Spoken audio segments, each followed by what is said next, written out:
I am joined now by some more wonderful CBS News personalities here. Nora O'Donnell.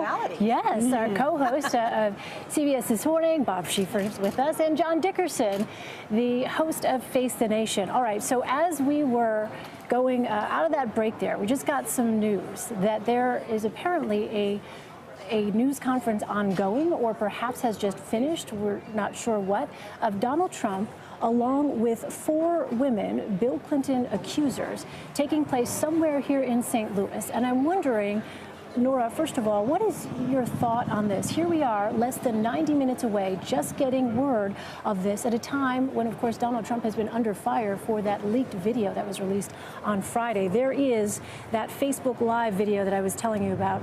Donald Trump there, flanked by Bill Clinton accusers, including Paula Jones and Juanita Broaddrick.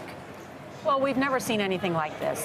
Number one, I can't remember a time that a presidential candidate holding a press conference, let alone like this. But it's a clear attempt to try and change the subject from what has been the tape that was released that's damaging to his own presidential prospects, and that has led to many members of the Republican Party to say they can no longer support him. But without having seen this or what they're talking about, I can't say more. Yeah. Well, I mean, is there something new here? Has Bill Clinton decided to run for president? I mean,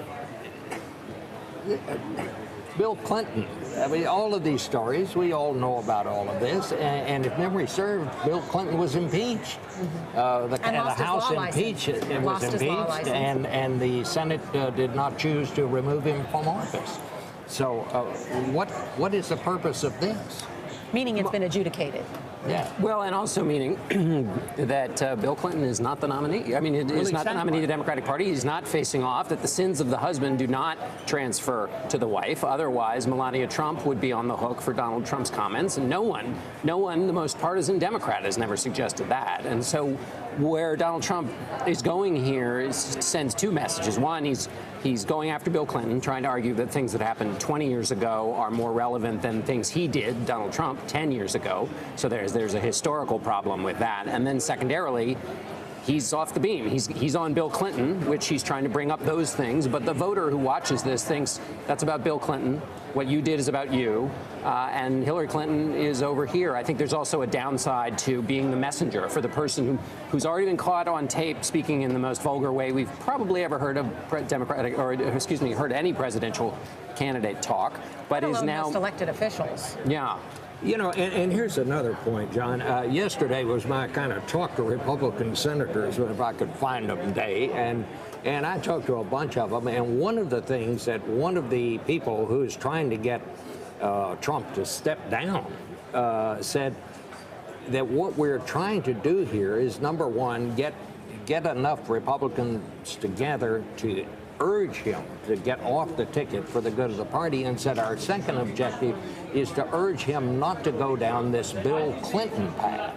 And they said, just in straight political terms, they said it's just a no-win because, number one, all of that has already been adjudicated, and number 2, it would make Hillary Clinton appear to be more of a victim. And they said, why do we need to stir that up? It's just not good politics. But, Donald Trump makes his own rules, and sometimes these things work for him, and sometimes they don't work spectacularly. I guess I would say this, politics is the art of coalition building. Whether you're running for a congressional race, a Senate race, or a presidential race, and how many people you can get to vote for you. And they're usually very targeted campaigns.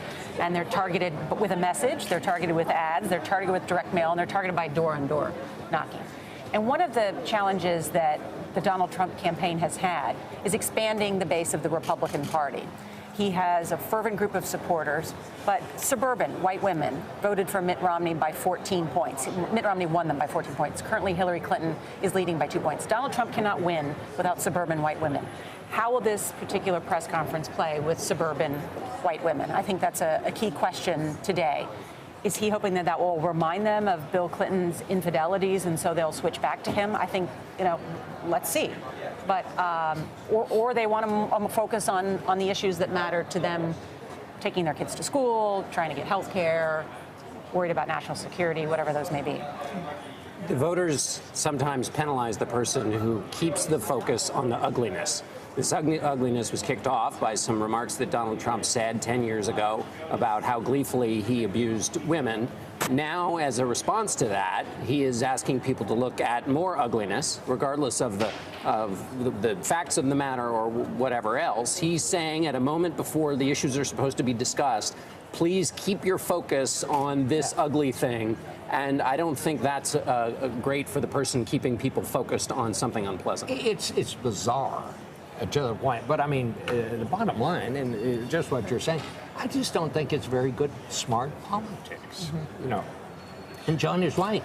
Are we going to now have a debate on who is the biggest abuser of women?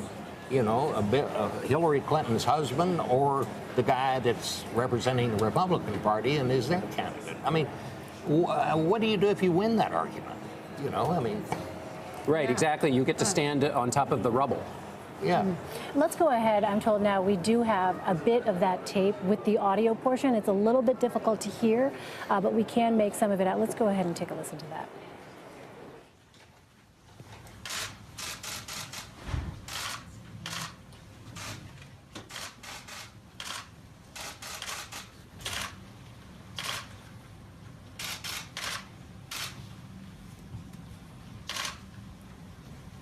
You ready? Mr. Trump, does your star power allow you to touch women without their consent? So, thank you very much for coming, and these 4 very courageous women have asked to be here, and it was our honor to help them. And I think they're each going to make just an individual short statement, and then we're going to have a little meeting, and we'll see you at the debate. Okay? Perhaps we'll start with Paula. Well, I'm here to support Mr. Trump because he's going to make America great again. And I think everybody else should vote for him. And I think they should all look at the fact that he's a good person. He's not what other people have been saying he's been, like Hillary. So think about that. Okay. Kathy Shelton. So I'm also here to support Trump. At 12 years old, Hillary put me through something that you would never put a 12-year-old through. And she says she's for women and children. And she was asked last year on what happened, and she says she's supposed to defend whether they did it or not. And now she's laughing on tape, saying she knows they did it. You went through a lot. Yes, sir, I did. Okay. Hi, I'm Juanita Broderick, and I'm here to support Donald Trump. I tweeted recently, and Mr. Trump retweeted it, that actions speak louder than words. Mr. Trump may have said some bad words, but Bill Clinton raped me, and Hillary Clinton threatened me. I don't think there's any comparison. I'm Kathleen Willie, and I am here to support Donald Trump. The reason for that is the first day that he announced for president, he said, I love this country and I want America to be great again. And I cried when he said that, because I think that this is the greatest country in the world. I think that we can do anything. I think we can accomplish anything. I think that we can bring peace to this world, and I think Donald Trump can lead us to that point. Thank you very much. Okay, thank you all very much. We appreciate it. Mr. Trump, you touched a woman without their consent. Mr. Trump, why did you say you touched a woman without consent, Mr. Trump? Why don't y'all ask Bill Clinton that? Why don't y'all go ask Bill Clinton that? Go ahead and ask Hillary as well.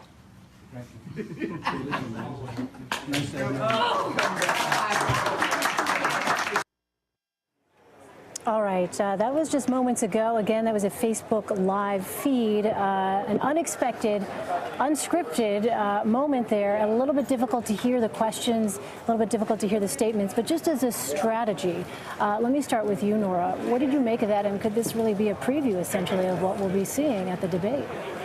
Well, I think Donald Trump has signaled that it is going to be part of the discussion that he wants to have tonight, after saying that he wasn't going to bring it up, that in the first debate that he was proud of himself for not bringing it up. He would now like to make it part of the discussion.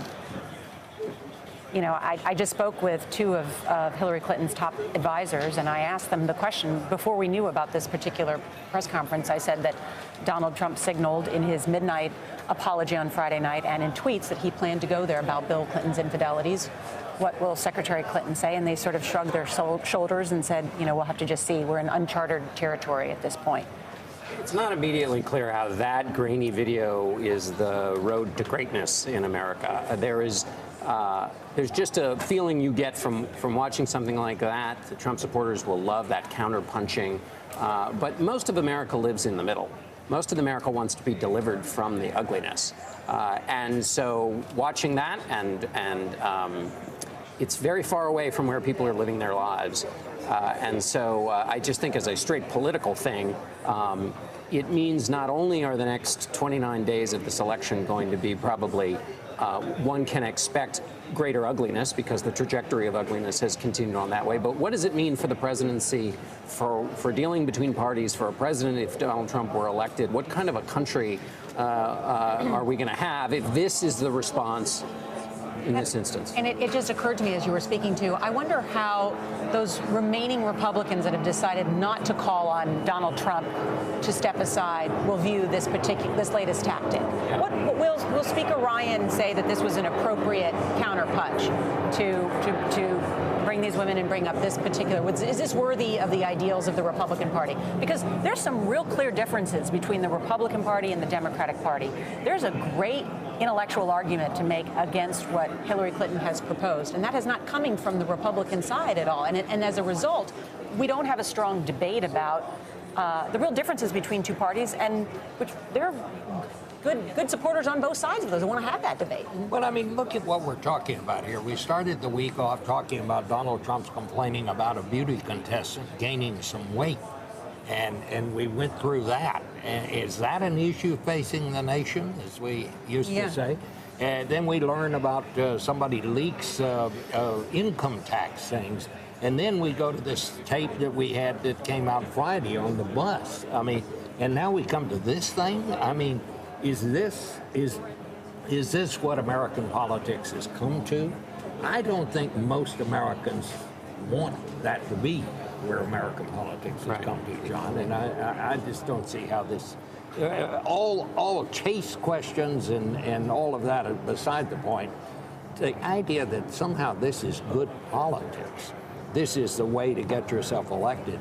Maybe it is, but it's not, certainly not the way I think you go about it. I think, and then on Nora's point about Speaker Ryan not only has to evaluate this and whether he agrees thumbs up or thumbs down with this specific tactic, but again, this is a trend line. Donald Trump is following his impulses. And as a supporter of Trump in public, you are attaching yourself to Donald Trump's future following of his impulse, and you have validated that. And at some point, in talking to Republicans who are still on the fence, it's going to be too late to get off the bus. When you do, people will say you get no credit for this because you stood by when this, and this happened. And so while this may not be in the list of things that people find objectionable about Donald Trump, it is a sign of where he's willing to go. Which means in the future, any politician that hangs with him in the Republican Party is along for that ride, and they may not be able to handle it. Donald Trump can handle it.